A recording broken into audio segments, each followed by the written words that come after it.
What's up, pickleballers? It's the Pickleball Dad here with the All Drive No Drop team talking about the Engage Pursuit Pro MX. Yes, a little bit of a mouthful. And so the MX is their elongated shape, the EX is their standard shape, and then if it has a 6.0 on the end, it's a 16 millimeter. But forget all that. I'm talking about the elongated 13 millimeter of the Pursuit Pro series.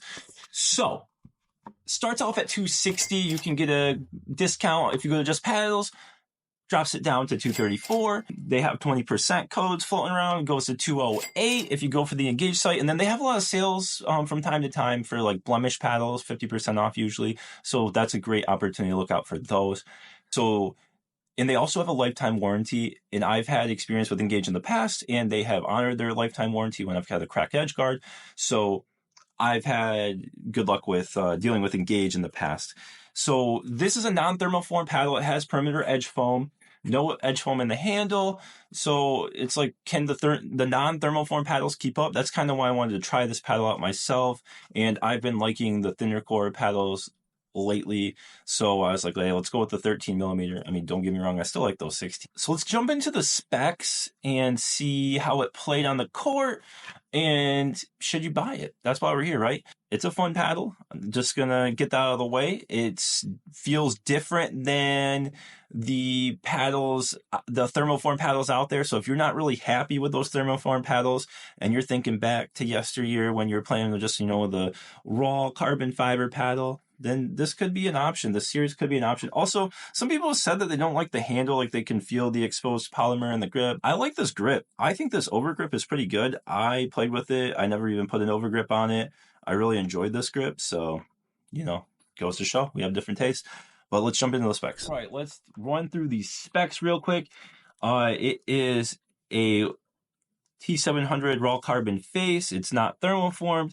It has a black polypropylene core. Hoping we can throw a picture of that. I couldn't find one on the site. It comes in two different weights. You can get it in light, which is 7.5 to 7.8 ounces. Mine came in at 7.6. Or you can get it in standard, which is 7.9 to 8.3 ounces. Standard elongated shape, it's 16.5 inches in length, 7.5 inch width, grip circumference of 4.25, grip length of 5.75 inches. And then I got a serve speed of 54.5, and that's a little bit faster compared to the Ruby that I got at 53.8. And then a punch speed of 35.8, which is very good. This thing pops the ball with those counter punches, which was compared to the Ruby, which I got 34.9. So if you're playing with that, I'm just comparing it to the Ruby because that seems to be what everyone asked me to compare it to. But I mean, I'll compare it to whatever you want me to. Just ask me in the comments. Swing weight of 118 and a twist weight of 5.82, and then a spin of 2080. We'll talk more about how those felt in the gameplay. So let's jump into that right now. So for a 13 millimeter elongated paddle, I think this plays above the twist weight of 5.82.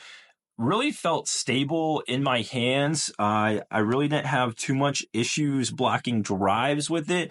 Now on resets, I did have an issue. The sweet spot's good, but it pops off the face so fast that resets are very hard. And it felt like dinking on some of those faster paced dinks was a little hard.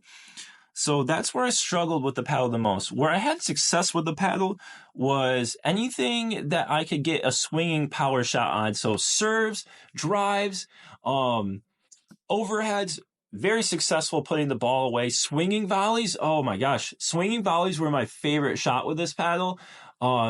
Swinging volleys and rolls, it just felt like I could place the ball wherever and I could get good pace, good spin, and it was requiring little effort. So I enjoyed that.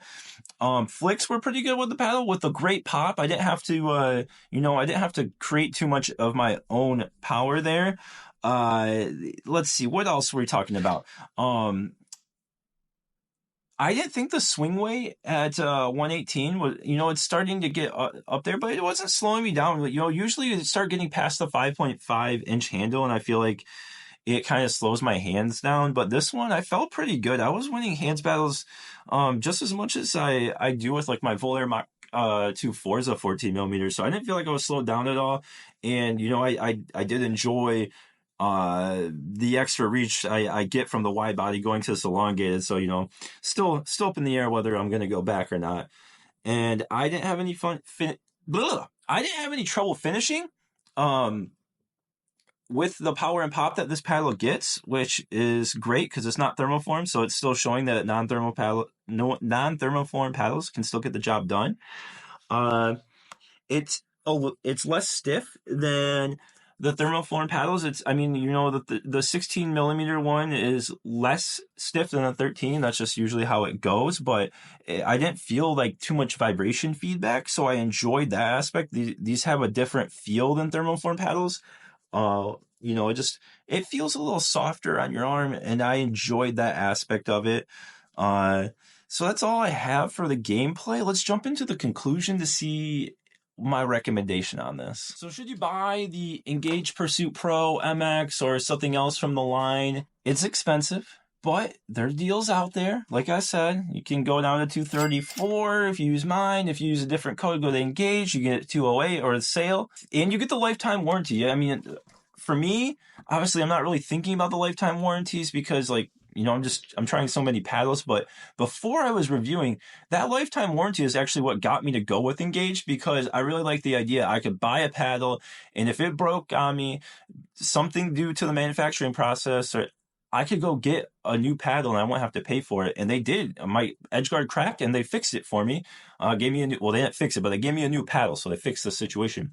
So I do like Engage from the times that I've dealt with them. And I do like that this non-thermoform paddle feels really good. It feels different. So if you're not liking thermoform and you're trying to, you're thinking back to, your first time playing with a raw carbon fiber paddle that wasn't thermoformed and you enjoyed that experience, I think you should give this series a look, because it's just different than a lot of stuff on the market, but it still performs just as well. It's just you have to look at that price point, try to get one of the sales, maybe just think about it as like, hey, lifetime warranty is worth X amount of dollars to me.